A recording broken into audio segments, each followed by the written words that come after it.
I request all of you to switch on your cameras, please. Being a storyteller, it's very important for me to see people. Can I see your lovely faces? All right. So I'm hoping, that's nice. Wonderful.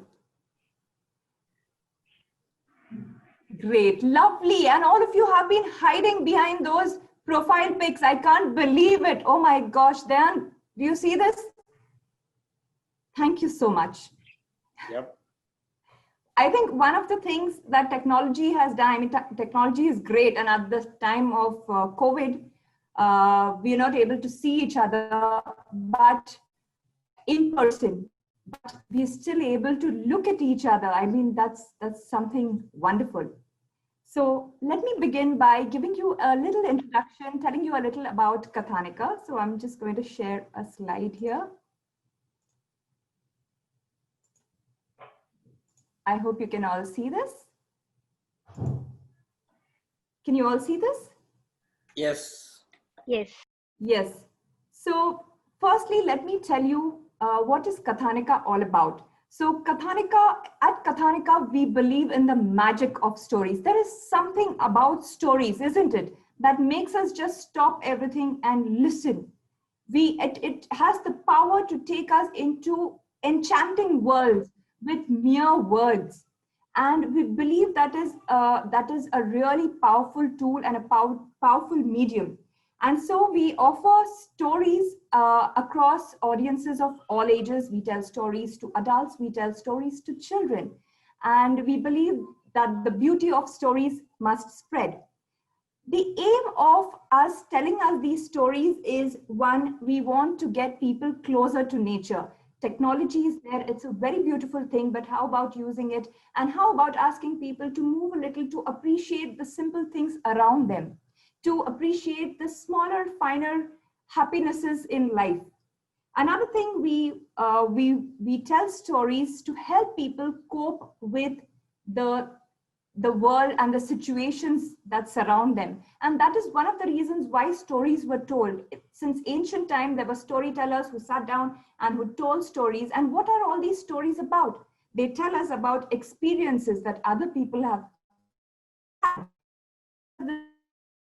As when we find out in such a situation, we have an idea of how to deal with it. Even if it is a fictional story, there is something that happened in that story, and it helps us to come to terms with the reality that we are facing.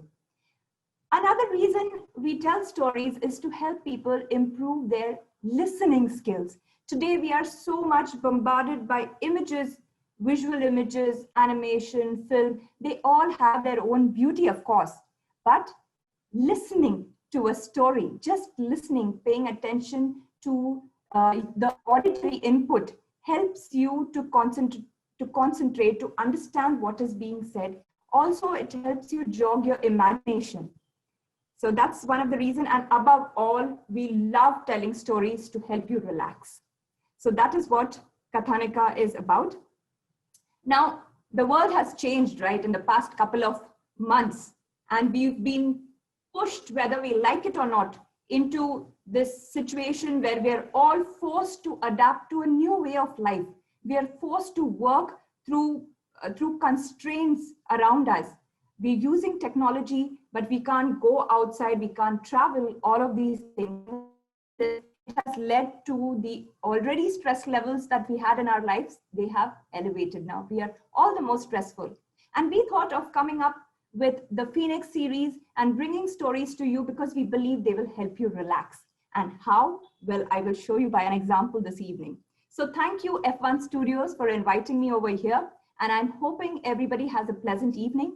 Now, there are certain things that you must do if you need to engage in this story therapy. One is you must not, there are certain things that I have in my control, there are certain things I don't. Now, since all of you are sitting at various locations, I would request you to if you have another cell phone or some other device that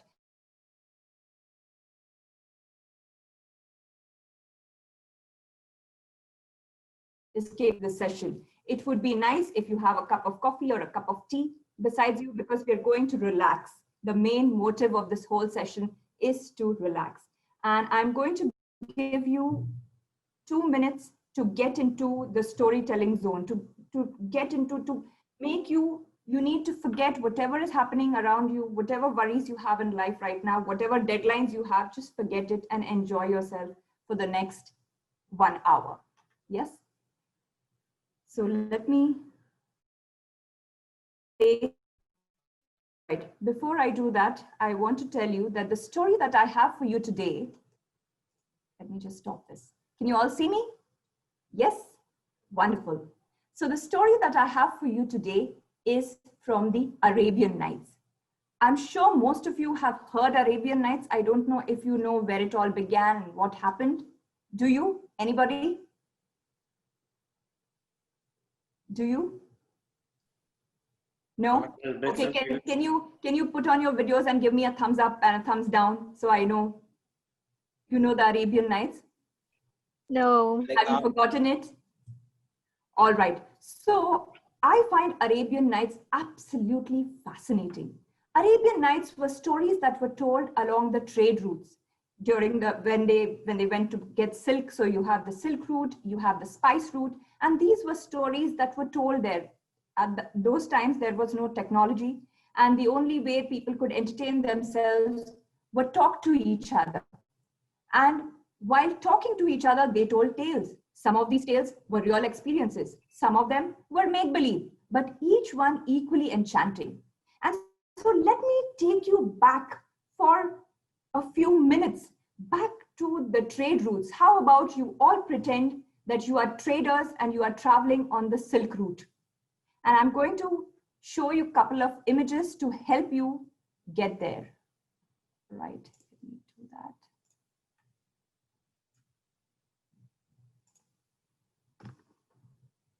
Can you see this image? Yes? Yes. So imagine you've traveled a couple of years back in time. You're traders and you're traveling.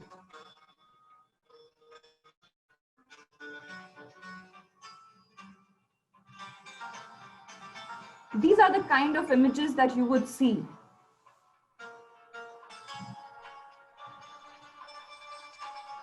These are the kind of markets that you would visit. And you would talk to people from various nations. And this is possibly how you would sit around and talk to people. This is a market scene. It is painted by a painter who was, I believe, in the 18th century. And this is what the markets of, I think this is Istanbul, look like. You see people from various nationalities all gathered there, and they are chit-chatting, they're talking to each other. And what are they talking? They're telling stories. Now, while people traveled, and in those days, people traveled for many, many days. If you had to go from one place to another, it would take you anywhere from a day's journey to 6 months journey to even more. And what were the fears that these people had? Most of the people who were traveling were men. And the biggest fear they had was, is everything fine at home? Are their wives happy at home? Are their children safe at home? And so the stories that were woven and told along these trade routes had to do with all these kinds of subjects. Now, if there are children here, I would request the parents to, the Arabian Nights are not very suitable for children. So I want you all to keep that in mind. The thing is, all right. So one of the fears, the biggest fear that people had was, are their wives safe at home? Are their wives loyal to them? When they come back from their journey, will they find their wives as they had left them? Had they probably gone off with somebody else? That was the major fear that was playing on the minds of these traders. And the Arabian Nights story also begins with such a fear.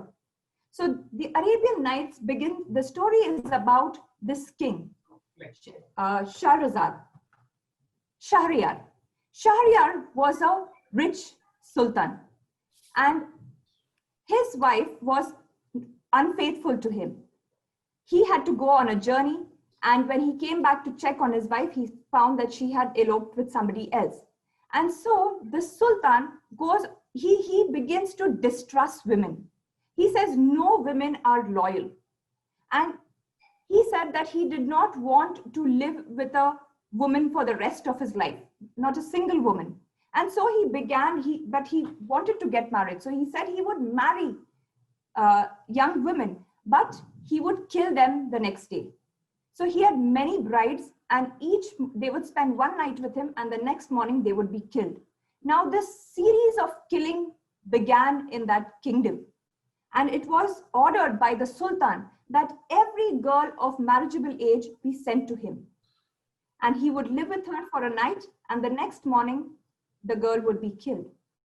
Now this went on until Wazir's daughter, the Grand Wazir, had two daughters, Shahrazad and Dinarzad.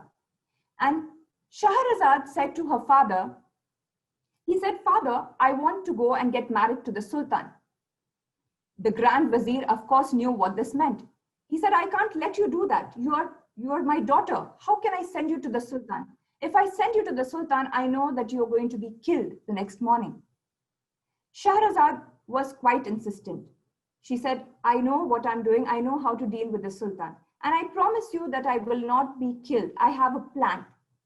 But of course, the Grand Wazir, being a father, he said, "No, I don't think it is a good idea." And he tried convincing Shahrazad. He said, "No, don't do this." But Shahrazad was insistent. And she said, "No, nothing doing. I will go to the Sultan."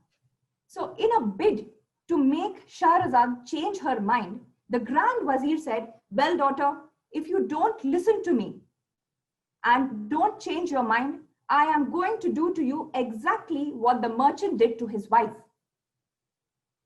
"What did the merchant do to his wife?" asked Shahrazad. "Well,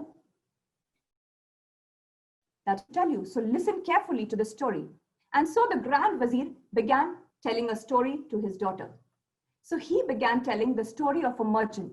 He said, "Once upon a time, there lived a merchant. This merchant was very wealthy. He had large acres of farmland. He had a palatial house. He had a lovely wife. He had beautiful children. He had many servants who waited on him day and night. He had a large caravan of camels."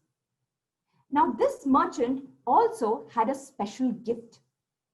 He could understand what was spoken between the animals and the birds. But with this gift came another side. This merchant was not allowed to tell anybody what he heard the animals speak. If he told it to somebody, he would have to give up his life. He would die the instant he told somebody what he had heard the animals speak. Now, one evening, this merchant was sitting outside his house. He was spending a normal evening. He saw children playing around. Servants were going about their work. And the place where this merchant was seated was near the stables.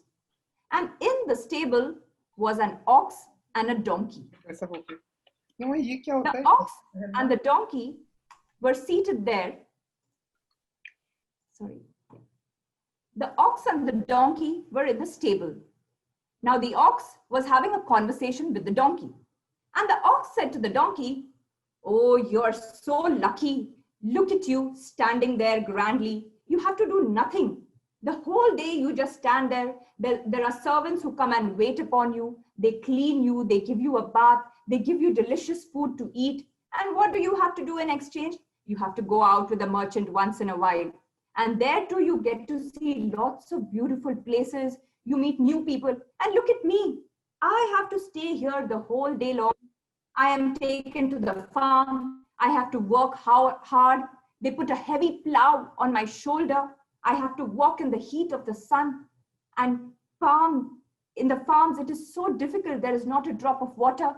And when I come back in the evening, I am so tired. My shoulders are paining. My legs are paining. And what do I get? I get some corn to eat, which is not very well cleaned. I have to stand here in this shed, which is so dirty, which is not clean very well. I envy you, oh donkey, I envy you. Now the donkey, he looked at the ox and he said, well, if you want a holiday, I can give you an idea of how to get one. How? Said the ox. The donkey said, well, tomorrow when the servants come to take you to the farm, pretend you are ill. Just lie down there and refuse to get up. Don't eat anything the whole day. Lie down and pretend you are ill and just watch. They're going to fuss around you. They're going to come and give you a nice massage. Really, said the ox, is that so? Well, I must try it. Now the merchant was sitting outside, was listening to all of this, and he was quite amused. He got up and he went into his house. The next day, the merchant wasn't surprised at all when at noon his servants came and informed him that the ox refuses to go to the farm. So the merchant smiled and he said, oh, is that so? All right. Take the donkey to the farm. Put the plow on the donkey's shoulder and make the donkey work in the farm. And so the donkey was taken to the farm. And oh, the poor donkey. He was really, he did not know what's happening to himself. And he was feeling very sad that he had advised the ox to lay down and pretend he was ill. He did not know, he did not realize that he would be sent instead of the ox.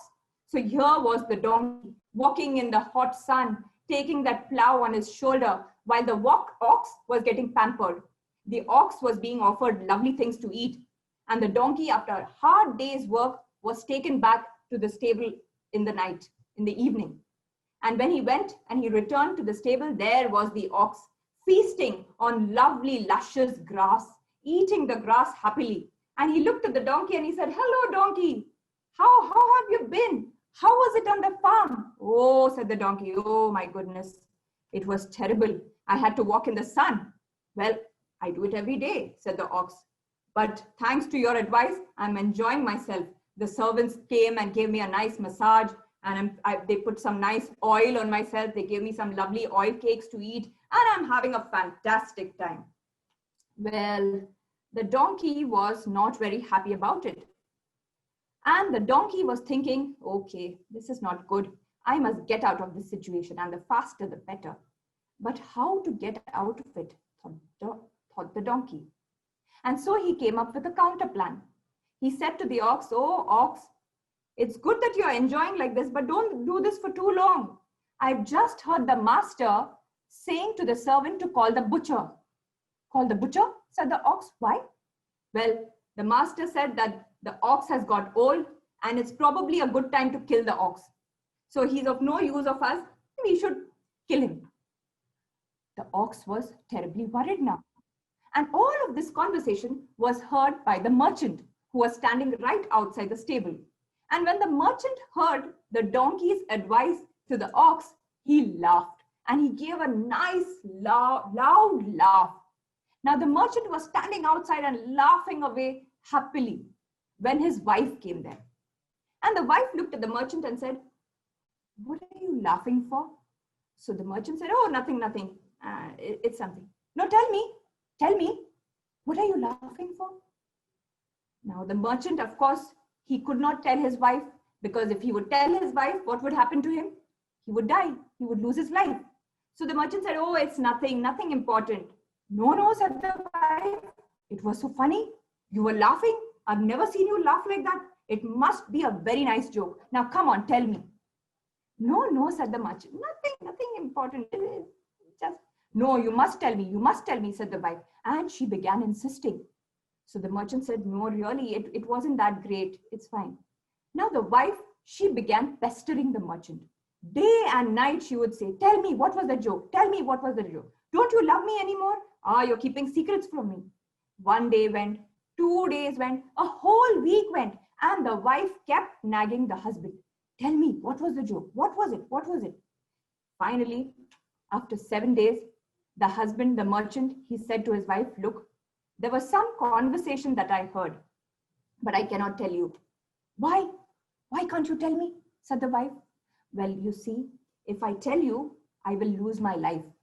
I will die. I can hear what the birds and beasts say to each other, but I cannot tell it to anyone. You cannot tell it, not even to your wife? No, I can't tell it to anyone, said the merchant.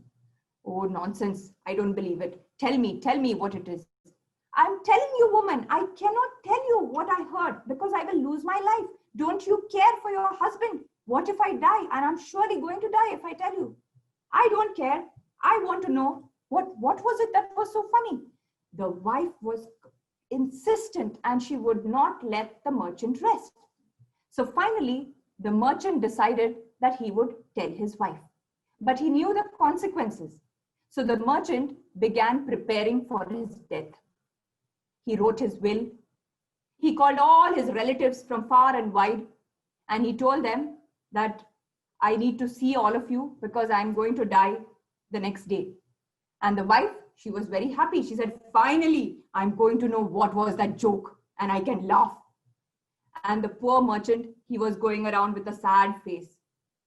Now, outside in the farmyard, there was also a dog, the merchant's dog.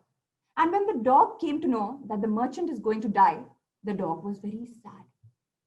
He was thinking, how can I get my owner out of this circumstances? And he was feeling terrible that his master is going to die. And the dog was roaming around in front of the house. Now, also in the corner of the yard in which this palatial house was a coop. And in that coop, there was a rooster. And he had a great big brood of chicken. And the rooster was having a party. He was hosting a party that night. And all the chicken were invited, all the hen were invited. And this rooster was going to have a gala time. And he was in preparation for this great big feast. He was arranging for grain to be bought and whatnot. Now the dog did not like this. So the dog went to the rooster and he said, "This rooster you are, our master is going to die and you're having a party." "So what?" said the rooster. "Master is going to die. So big deal." "Big deal," said the dog. "How heartless you are. It is our master. He's looked after us. He's given us food. He's taken care of us, saved us from the wild animals. He's going to die tomorrow. And you're having a party. What is this?" The rooster said, "Well, how does it affect me? I'm a rooster. I'm having my party. What's the problem?" "Oh no," said the dog. "That's a bad thing." So the rooster, he looked at the dog and he said, "If the master is going to die, don't you think that's foolish of him?" Now, all this conversation was being heard by the merchant. The merchant was standing there and he was listening keenly to what the rooster is saying. So the dog said, "How do you mean?" "Well," said the rooster, "if one of my wives was so stubborn and insisted that I give out a secret, and knowing that the cost of it would be my life, well, I would take a nice long whip and give her 2 jhappers and make her understand. And I think the merchant is pretty foolish to give up his life like that and listen to his wife, all because the wife is so stubborn." So the merchant, he heard this and he realized what he was doing.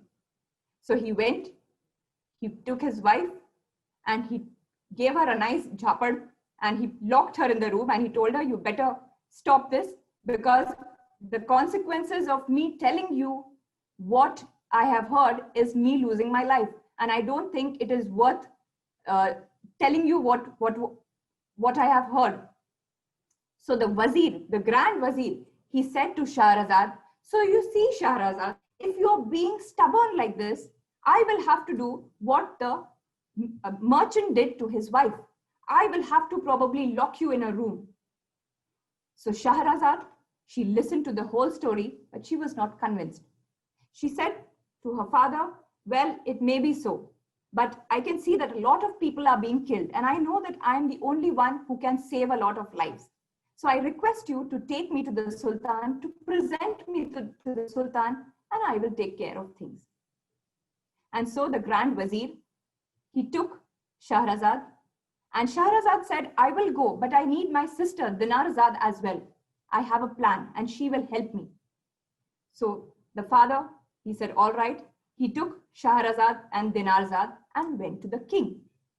Now the Sultan was seated there And he was very happy when the Grand Vizier got his daughters, because Shahrazad was very pretty to look at.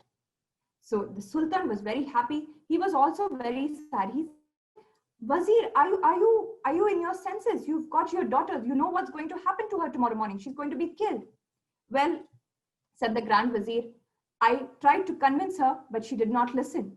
So here is my daughter. The Sultan was very happy. The wedding was conducted.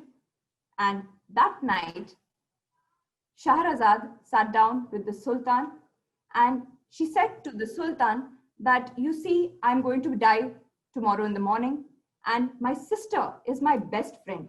And I would like it if my sister is with me tonight, my last night on earth. So can we call my sister? So the Sultan, he could not refuse. He said, all right, we'll call your sister. So Dinarzad was got to the royal bedroom, and Dinarzad sat down with Shahrazad. And Dinarzad was really, really sad. And she looked at Shahrazad, and as they had planned, Dinarzad said to Shahrazad that, sister, you're going to die tomorrow. But can you tell me that story about the genie and the merchant? I wish to hear it. Can you tell me that story? Shahrazad said, I wish I could tell you the story, but I'm sure the Sultan is not interested in listening to any stories. So I think we just leave it. But Dinarzad, she insisted, and she looked at the Sultan and she said, do you know that story about the jinn and the merchant? Who can resist a story? The Sultan said, no. What is this about the jinn and the merchant? I don't know. I've never heard of it. Well, said Dinarzad, Shahrazad is a great storyteller, and you must listen to the story. It is an extraordinary story. I've never heard about it. Never heard such a story before. Really, said the Sultan, really? Then I must listen to it. Shahrazad, please tell us your story. And so Shahrazad began telling a story. And from that day, Shahrazad would tell the Sultan a story every night, and she would stop it just when the story was getting very interesting. And the Sultan would not kill her because he wanted to know the rest of the story. And so this went on for many, many days. Now they say it is 1001, but we really do not know whether it was 1001 stories. For you see, these stories were collected from various places. There was Panchatantra stories, there were Jataka stories, there were different kinds of stories that were put into these 1001 night stories.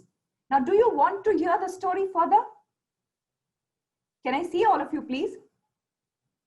Yes. I'm seeing all of you, but I don't know, and it's a very difficult job for a storyteller to tell a story and not see the audience. So I do not know if you are enjoying the story or if you are not, or what is happening. Yes, we Can are. I see you? We do. Yes, we are. Yep. Yes, Yeah. yes. Yeah. Wonderful.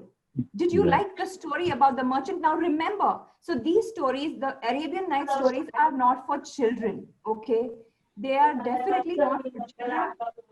If you read the original text of the Arabian Nights, your ears would actually burn red if you read what was written in those. Really, really. I don't even dare saying it out loud, because in this particular session, I don't know, there could be children around. I think that is the but same case with Panchatantra, right? With Panchatantra. Panchatantra. Yes, because some of the stories that were in are part of the Arabian Night come from Panchatantra. And we must remember, when we are listening to these stories were at a certain time. And also maybe what they mean is not a literal thing. Like, for example, when I tell the stories, I have this, but you're promoting wife beating.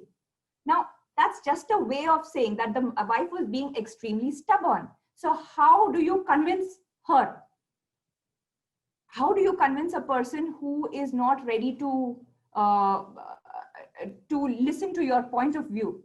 So at that time, well, they used to beat people. People were very, very savage. One has to remember that also. The Arabian Nights happened, and some of the stories are really, really gory. There is bloodshed and there is whatnot. But it happened, and these things would actually happen around. So it wasn't very different. But at the same time, they were told for people to fear that, acha, it happened like this is what happened, and so lost his life, and so happened here. Such and such a thing happened there. So these stories are, again, they're all compiled from various places.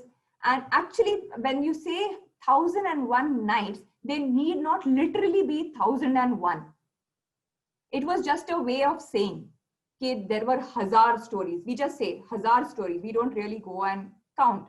But over time, there are people who have tried to compile them together. So there may be actually more than 1000 stories. And the Aladdin and the Sindbad and that you are familiar with were actually added to 1001 Nights quite late, somewhere around the 18th or 19th century. But these stories have been traveling, and because of the trade routes, stories travel. And there are also a good amount of folk tales that are there in this. So people told these stories, and you find the stories that are told in India. You told this, the same story is found in a different way in Istanbul, in Cairo, and they used all these places where people would not travel all that much. So all that people could do was listen to these great, what these great places were like, to the accounts of people who did travel. And so they became so fascinating. Do you have any questions? No, not really. All right. So let me tell you the next story further. So Shahrazad was there, and Dinarzad said, Shahrazad, tell us the story about the jinn and the merchant. The Sultan said, what jinn? What merchant? I want to hear. All right, said Shahrazad. It so happened that long ago there was a merchant. This merchant was very wealthy. He had a big house and he used to trade. Now the merchant had to go away from his house, and it would take him 2-3 days, even a month, to go on the journey and come back. Now once the merchant had to go, he had to travel through a desert. So he packed some food. He packed dates in a small bag. He took his horse and he went.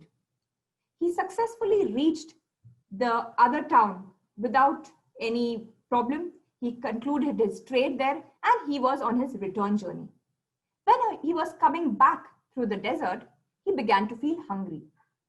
So he saw some trees, he saw some walnut trees, and he decided to stop. And next to that walnut trees, there was a fresh spring of water. So he thought, let me stop here and have my dates.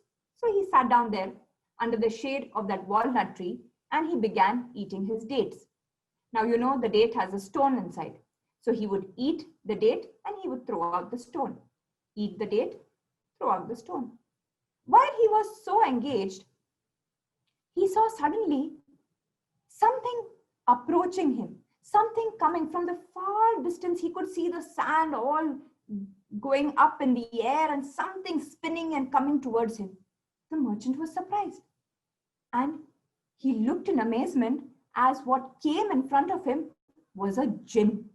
A huge jinn, mighty, with eyes angry. And he looked at the merchant full of anger, and he had in his hand a scimitar. He put up the scimitar and he looked at the merchant and he said, I'm going to kill you. The merchant was surprised. He said, why? Why, O jinn? Why are you going to kill me? Well, said the jinn, you have killed my son, and I will avenge him, and I will kill you.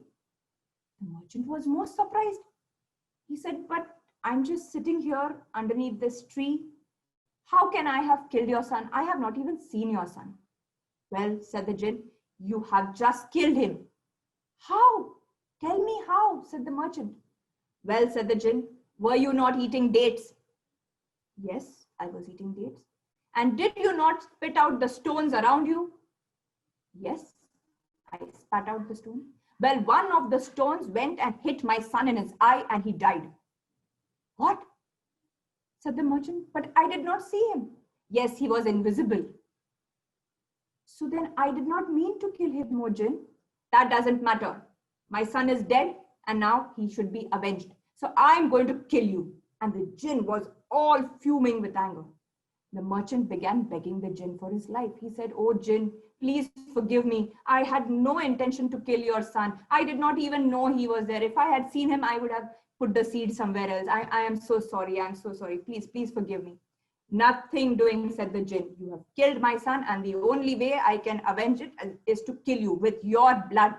Come on, get ready. Get me your neck, and I'm going to cut you off." The merchant now realized that he's in a big trouble. He realized that the jinn is really, really serious. So he began pleading. He went down on his knees and he said, "Oh jinn, please, I have a wife. I have small children at home. I cannot leave them like this. What will happen to them? Who will look after them?" "Not my problem," said the jinn. "You have killed my son. I'm going to kill you. Please, please, jinn, don't do this. Don't do this. I beg of you. Have pity on me. Please don't do this." Nothing could move the jinn. The merchant, he began crying and wailing. He said, "Please, jinn, all right. If you want to kill me, you kill me. But there is one thing that I ask of you. Give me some time to go home, meet my family, meet my children, settle them down, show them the trade, and then you can kill me." "Nothing doing," said the jinn. "I won't allow it." "Oh, please, jinn. I know that you are full of mercy and you will have some mercy on me. Please, I promise you, give me some time." The jinn said, "No, I'm very sure if I let you go from here, you're not going to come back." I will. I put my hand on the Quran and I tell you, I promise you, I will come here. If I leave today, in 12 months time, after 1 year, I will come to this very place underneath this walnut tree and I will stand here and wait, and then you can come and kill me. So finally the jinn, he agreed. He said, "All right. Okay, but beware, merchant. If you do not come here after 1 year, I know where you live. I will come there and I will seek you out and I will kill you in front of your wife and children. So be careful."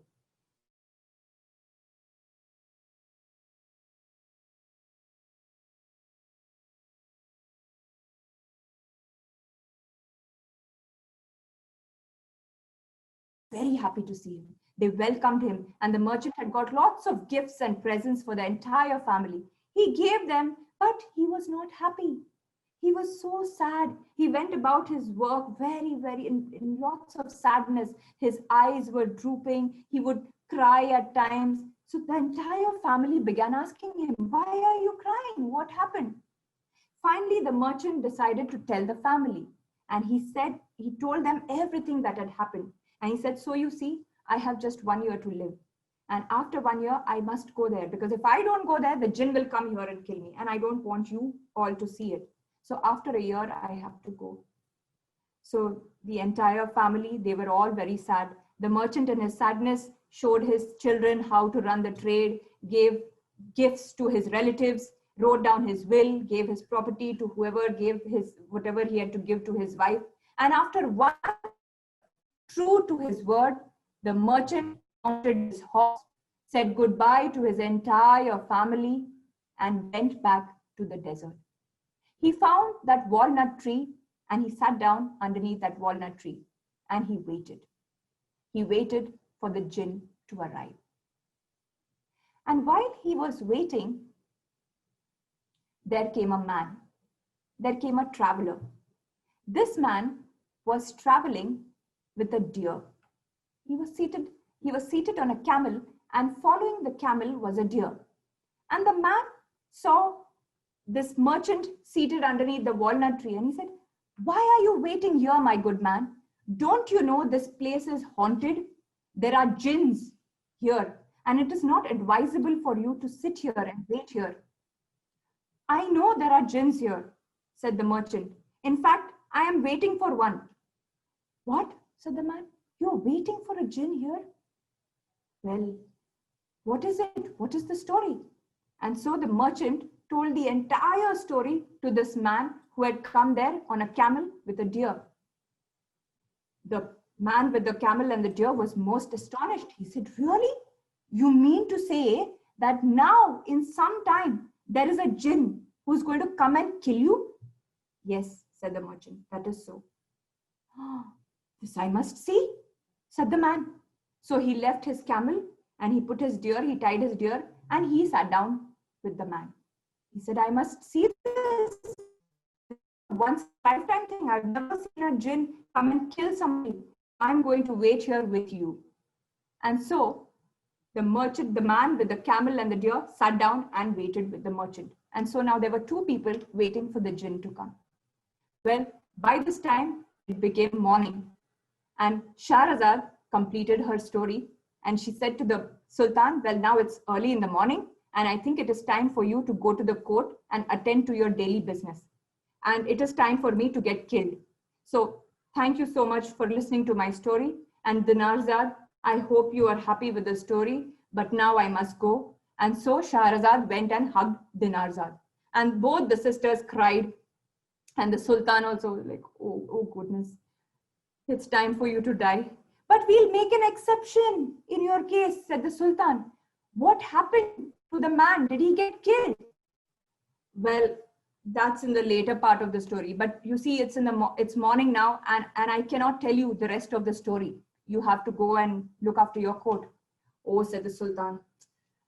Well, I will make an exception. So you're not going to get killed today. You will live. You tell me the next part of the story, and when the story gets over, then I will kill you.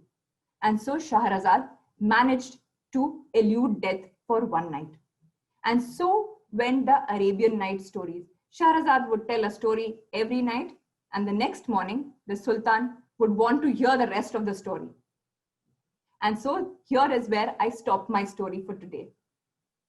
If you want to know what happens next, you've got to contact me. So cruel you are. It's like waiting for the jinn. Does the jinn come? Just to reassure you. Does the man get killed? I don't know. And now there are two men sitting there. What happens? Just to reassure you, we were not going to kill you. So maybe you can proceed. Yeah, right. Very true. Well, they're really enchanting stories, and they are stories within a story within a story. And when you're talking about the Arabian Nights story, sometimes you get lost. You don't know which story you are in, but the stories are so compelling. I mean, this man was sitting in this desert waiting for a jinn. Who goes back? If a jinn says, I'll kill you after, I don't know if you would go back. But yes, of course, the jinn said that if you don't come to your house and find you. So yes, valid reason. But look at how the other person also sat down there to watch. He said, I'm just going to watch. A jinn is going to come. That's not something that happens every day. So I'm going to wait here and watch. Okay, so I will tell you a little more of the story. We have some time. Okay, so 5 minutes more of the story. So the next evening, the Sultan, he finishes his work quickly. He has his dinner quickly, and he comes to the bedroom, all excited. The whole day he's been thinking, what happens? What happens? Does the man get killed? Does the jinn come? So he comes and he says, Shahrazad, all right, tell me your story. And Shahrazad begins. And she says, so you see, the merchant was sitting in the desert, and there came that other man with a camel and a deer. And they were both waiting there in the heat of the sun underneath that walnut tree. So imagine this place, complete desert all around. Close your eyes and look around you. You can see large sand dunes everywhere. There is just that little oasis with a few trees and these two people sitting there. Now there came another man on a camel, and he had 3 dogs with him, 3 black dogs. And they were also passing by, this man with those 3 dogs. And he saw these 2 men sitting in the middle of the desert. And he was surprised. So he stopped. He got off his camel. He put the camel on one side. He put his dogs on one side. And he came and he asked them, why are you sitting here in the middle of this desert? Don't you know this place is haunted? There are jinns that are roaming around and they might harm you. So the first man with the deer, he said, I know. I told this man the same thing. He was sitting here. And I told him, don't sit here, it's dangerous. But apparently, he has a very interesting story. There is a jinn that is going to come and kill him. So I'm sitting here to witness it, if really the jinn comes or not. So the man with the 3 dogs, he said, what are you saying? Really? What happened? How come you're here? So the merchant, he tells all the story once again. And the man with the 3 dogs, he said, this is most interesting. I too want to see if the jinn comes or not. So he says, I'm also going to sit here. So now the second man sits down. So now we have 3 people sitting there waiting for the jinn. The man with the deer, the man with the 3 dogs, and the merchant. All of them sitting in that heat underneath those walnut trees waiting.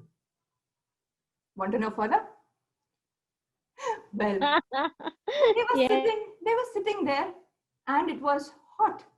And they were looking at each other and waiting. The merchant was saying his prayers. He knew he's going to die the minute the jinn comes. And while they were waiting, there came another man. This man was on a camel and he had a mule. He had a donkey with him. And he came walking there. And he looked at this party and he said, is something happening here? It's the middle of the desert. It is so hot. Why are you seated here? What is happening? And don't you know, above all, this place is known to be haunted by jinns, and they can come here and do bad things to you. The other 2 men said, we know that. We've been telling this man the same thing, but he has a strange story and he's already experienced a jinn. And any moment now, there is a jinn that is going to come and kill this guy with a scimitar. It's going to chop his head off. So we are just waiting here to see if it really happens or not. Really? Said the man with the donkey. Most interesting. I too must see this. So he parked his donkey and his camel, and he too sat down there, waiting for the jinn to come. Do you think the jinn came? Are you listening? Yes, Are you we sure are. this? Are you sure this was Arabia? It sounds very Indian. Humans are same Yeah. everywhere. That is how the storytellers kept, and Shahrazad was keeping the king on his toes. Well, let me tell you, the jinn did come. So they waited, the 3 men with the donkey, the deer, the 3 dogs, and those camels, and the horse, and the merchant. They all waited patiently. They didn't have to wait for too long, because soon there was that whirlwind. The sand flew up in the air, and there came the jinn, all angry with a scimitar, with his naked scimitar pulled out. And then the jinn was surprised. He looked and he said, what is this? You've got a party? I told you to come alone. You've got people with you. What is wrong with you? So the merchant said, look, I came alone.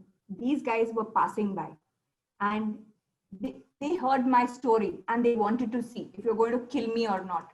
So they are waiting here. The jinn looked at them. Is that true?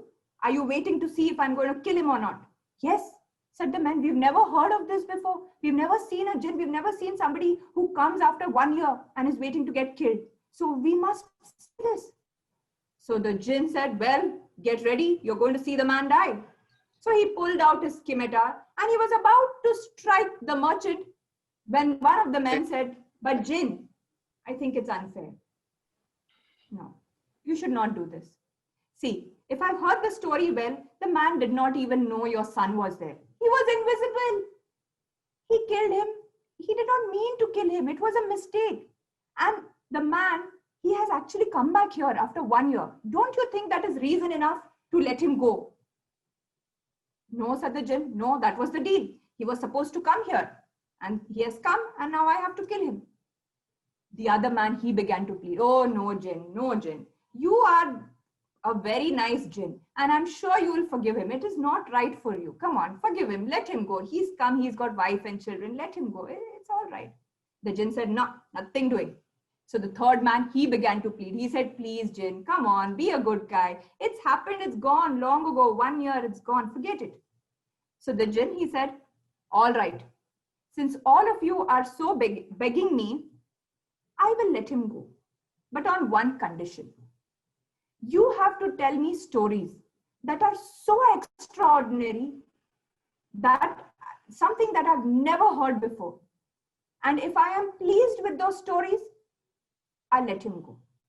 But if not, then I will kill him and all of you as well. Do you agree? So the men, they said, all right. And so the first man who had a deer, he said, oh, Jinn, I will tell you a story. I can guarantee you, you've never heard such an extraordinary story as the one that I'm about to tell you. The Jinn said, all right. He settled down, folded his hands and said, tell me. Well, said Shahrazad, oh Sultan, it's morning now, and I'm sure your court is waiting for you. And it's my time to die now, said Shahrazad. So Dinarzad, she hugged Dinarzad. All right, Dinarzad, bye-bye. It's been nice meeting you. So, Sultan, I'm ready to die. But the Sultan, he said, no, no, no. What was the story? What did the first man say, the man with the deer? What happened? Well, I can't tell you. You see, it's morning now, and it's my time to go. So I can't tell you. If you let me live, maybe I will tell you the next part of the story. And the Sultan said, you're most definitely living for another day. And he said, all right, one more day granted to you. And the Sultan went off. And now it's almost 5 o'clock. So I'm going to stop my stories here. It was wonderful session. Are you sure that you are not the Shahrazad outliving the Sultan and now treating us so cruelly? But you must go and explore the Arabian Nights. And so I'm doing these sessions again. I hope that it helped you relax and it helped you smile. And most importantly, it helped you to polish your listening skills. Were you all tuned in? Now, adults think we don't need stories. I mean, what? She's going to tell stories, some stories for kids, for the kids to listen to the stories. We think we don't need stories, but we do. We need to listen to stories because, like I told you, stories is what helps us. It helps us keep sane. And these stories, like you have 1 hour of story and you're all fresh. And that's what we at Kathanika do. We research our stories and we bring them to you and we help you relax. We help you come to terms with this stressful thing that is happening outside. And I hope I've been able to do that. Absolutely. Yep. So Sherline, I mean, what is the best way to reach out? I mean, you want to just share your coordinates. I mean, people can follow you on Facebook. Yes. So Kathanika is on Facebook. We have a Kathanika page. We are also on Insta, The Kathanika. Okay. You can also email me. I will post. I think Dayan can share the email. We'll post it in the comments. So you can share this. And I've had a lovely time telling stories. That's what I love doing. I tell all kinds of stories to all kinds of audiences of all ages. And I just enjoy doing it. Totally. So guys, I mean, Sherline does a lot of corporate events, as well as she also runs a separate session for children. So people who are interested, please do follow her on these coordinates, and yeah, you can get those details over there. So this was just, I mean, yes. We're pretty thankful that she agreed to give a quick demo to kind of excite you all. So yeah, from here we can, try and see how we can leverage this stuff. Sure. May I ask a question, please? Yes. Yes. Dr. Sherline, actually, it was a wonderful session. I have a question, and I'm very, very flooded with curiosity with that. Okay. Considering and whatever background you have, it's a very wide spectrum of background you have into psychology and into folk arts and people behavior and things like that, the language study and all. So you contribute yourself into design area, which excites me the most. And I was trying to understand how are you using this storytelling tool to educate when you are into design arena, because I'm an architect and I'm into academics. And I was trying to fill that gap or connect those dots. So could you just throw some light on that? It'll be wonderful to know. Sure. So to me, stories, so why are stories so exciting for us? Is because stories answer all the questions. So when you tell somebody, like even in advertising, they ask you to do your pitch, they ask you to tell a story. Because it's the story that connects to people. It answers the why, how, where, what happened, what is the consequences, everything together. So, and what is design all about? Especially communication design is all about telling the story. So how do you tell the story? So far, what we study at design, what I studied at design was visual communication, was telling stories through visual. Now, what I am doing right now is just exploring how I take it to the audio level. How do I conjure up an image for you so that you actually get transported to that time, which is why I showed you an image right at the beginning of the session to take you to that time. So this is how it was. This is what people look like. This is what they. So I don't know if I'm directly answering your question. Yeah, you are. Basically, if I'm teaching humanities or history class in my class, let's say first year, second year, and if I'm teaching, let's say Babylon, or let's say I'm teaching Renaissance era and things like that, we as it is put up a slideshow there by giving visuals. But if I extend that in terms of telling the stories and delivering a lecture, that would be more exciting and interesting to the kids. This is what you mean, right? Yes, it is because there is something in the story that makes you remember the story. Right. Like what happened, the way the story is told. So I also teach. So I give workshops and I teach through stories. I also do corporate workshops. So I've spoken about diversity at the workplace, inclusiveness and diversity of the work at the workplace. And I've used stories to bring this out.